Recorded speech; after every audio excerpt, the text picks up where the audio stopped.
Hello and welcome back to the GSMC Chip Shot Football Podcast, brought to you by the GSMC Sports Network. I'm your host, Manny Maradiege, back on here after a few days. I haven't been on here for, personal reasons and stuff like that, just getting situated. Obviously, the background looks a little different, but I'm back on here now, probably for a couple more episodes. So now that I'm back here, it's been a while since we talked anything about the NFL, and a lot has happened, so we're going to get into it on today's show, talking about the Combine. Obviously, I think is the biggest piece of news this week, starting up today with a few of the position groups and then going through it the rest of the week. We're going to get into that. Also, the Matthew Stafford situation, looking at what has been developing there, the latest news on it. Matthew Stafford being allowed to speak to other teams. Where are we going to go from there? That stuff and more coming up on today's show. So make sure to stick around to the very end to get a taste of other topics that we're going to talk about on today's show.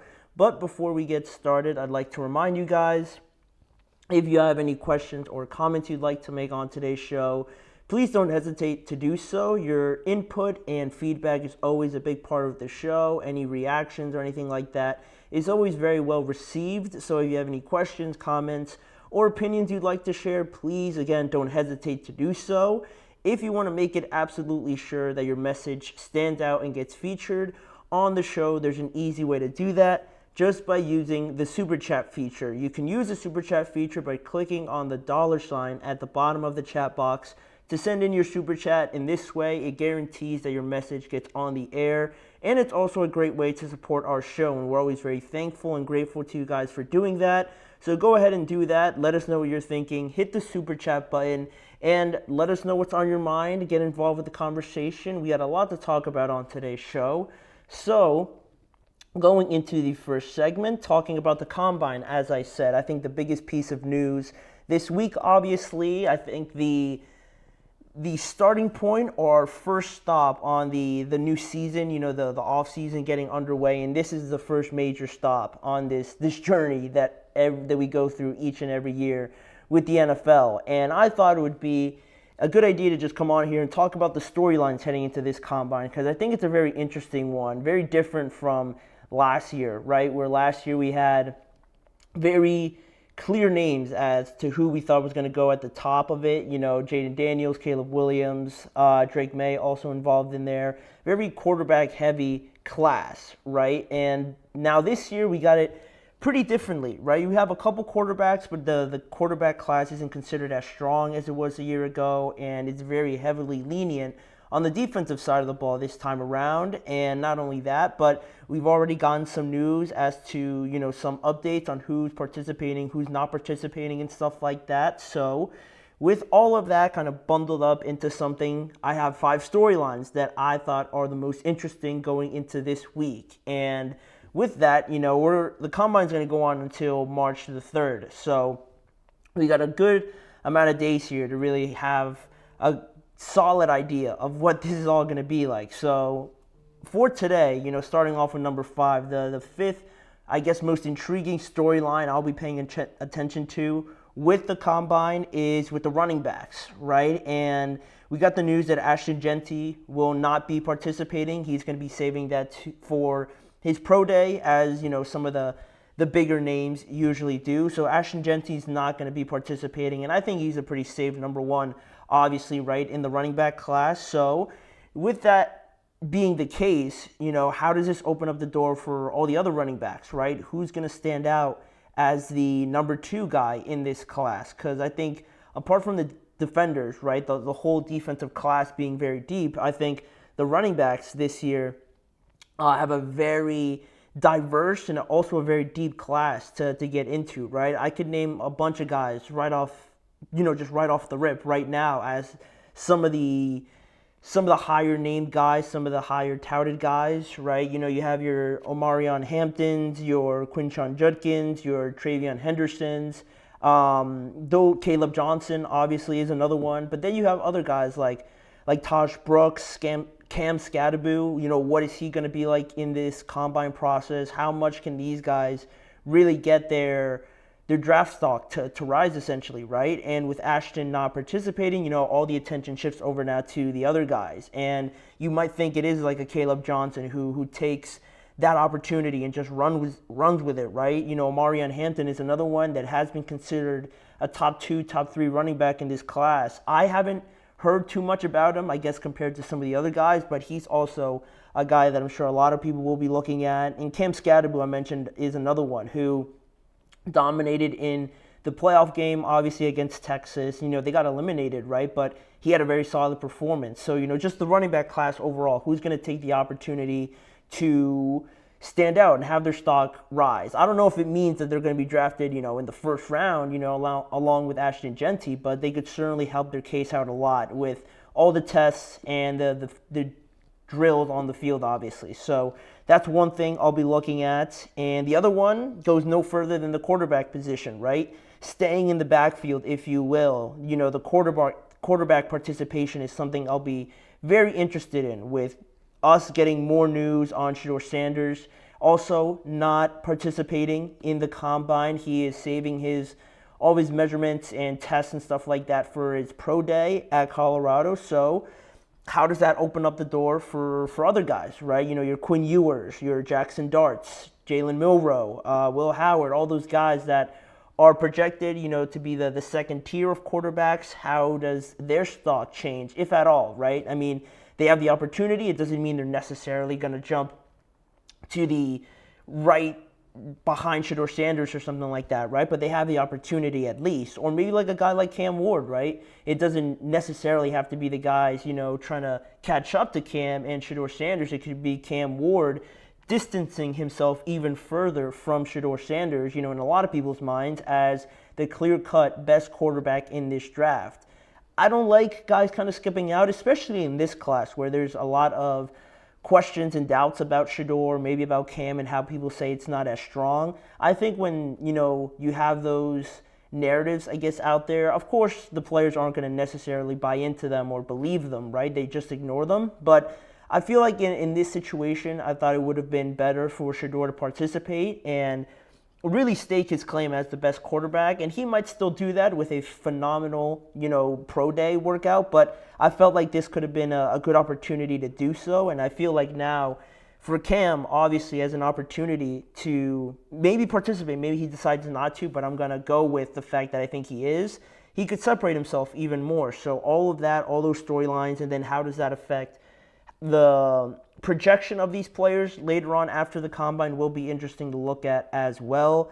Then at number 3, arguably the most unusual, once-in-a-generation unique player, Travis Hunter, is my number 3. He plans to attend the combine as a defensive back. So, doing all those drills, participating in everything like that, how well does he test? How well does he compare to other guys, right? You think of a Will Johnson, who was the pound-for-pound best corner in this class, going into the year, and I think that kind of switched throughout the duration of this year, right? Obviously, Will Johnson dealing with some injuries as well, so I think that has something to do with it. How does this combine affect that? And also, not just defensive back as a position for him, right? Because he plays both sides. Does he take part in some wide receiver drills? Is that something that he's open to? Or maybe he feels like that's too much to do at the combine? All these things that play a part in it are going to be interesting to see how it all plays out. And Travis Hunter, arguably the one player that doesn't have to show as much as any other player in this draft class, right? Because he is so unique and so special, right? That it feels like if there was any player that didn't need to participate in the combine, it would be him. But because the opinions and the thoughts on him playing both sides are so polarizing, in a way, it almost feels like he's got the most to prove, right? Which is kind of backwards because he does so much already. He plays two sides of the ball, but it still feels like he has the most to prove, if that makes sense. So I'm very intrigued by that to see what his participation is like as a defensive back, but also how the interviews go, right? Because they're going to be asking him about, are you going to be wanting to play both sides? How involved do you want to be? Is that going to be a deal breaker with some of the teams? All that sort of stuff is going to be something to watch when the combine, gets to that position. So that was number 3. At number 2, I have just the number one overall pick, because, I talked about Cam Ward and how he could elevate his spot. Shedeur Sanders not being there, obviously. Travis Hunter, I just finished talking about him. But also, Abdul Carter, when I was planning for this segment, I thought this could have been a great opportunity for him, to stake his claim. I'm going to be using that a lot. But, I feel like the Combine gets undervalued a lot of times for a couple of reasons, but I feel like it is just always a great opportunity for you to put yourself out there and help your stock out, if anything, right, if you put the work in. But, Abdul Carter, I saw that he isn't going to be participating because of that shoulder injury, but, in a world where he was participating, it could have been an opportunity for him to make his claim for the number one pick, right? And then how does that picture change, right?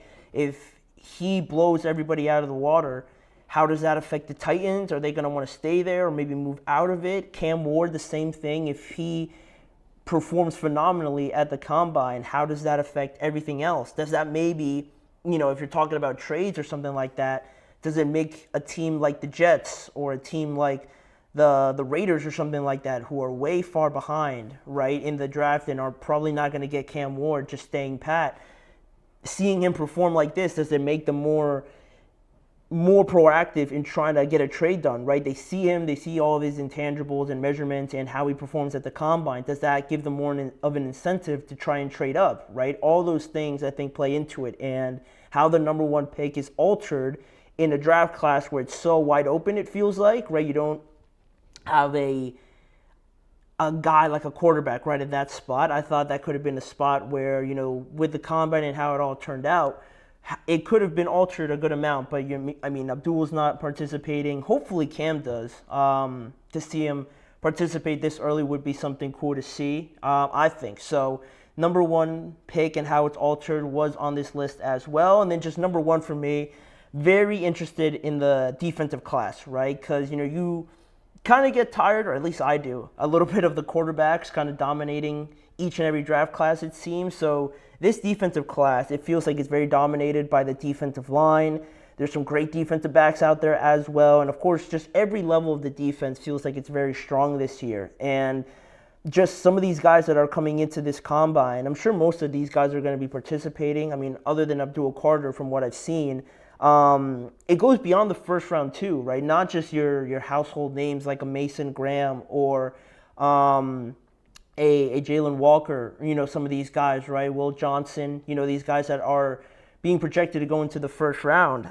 You got guys way beyond that in the second, third rounds that people have as potential hidden gems out there, right? And if they perform and blow everybody out of the water, maybe they sneak into the second round or the early half of that second round, right? Maybe even the back end of the first round if they really do a number out there, right? You just never know. It just starts to build up that hype. Everybody starts to give these crazy takes, right? But I think it helps their stocks a lot, especially with the defensive line. It feels like it's one of the deepest ones in recent history. At least that's what everybody's been saying, from what I've been watching and stuff like that. So very interested to see how that all plays out, who helps their stock the most and who goes out there and really takes advantage of this opportunity. It's all going to be on display this week. So that is coming up throughout the duration of this week. Beyond these 5 storylines, there's a lot more to get into, right, obviously, but those are just some of the ones I thought would be most intriguing here to start off the week. But going on with this show, we're going to go into a quick break right now, but when we return, we're going to talk about the Matthew Stafford situation, what's going on with him, the idea of his agent being given the permission to speak with other teams. How does that affect, this whole situation? And just, where do we go from here with Matthew Stafford and the Rams, right? That topic, my thoughts and everything like that is coming up right after this break. You're listening to the GSMC Chip Shot Football Podcast.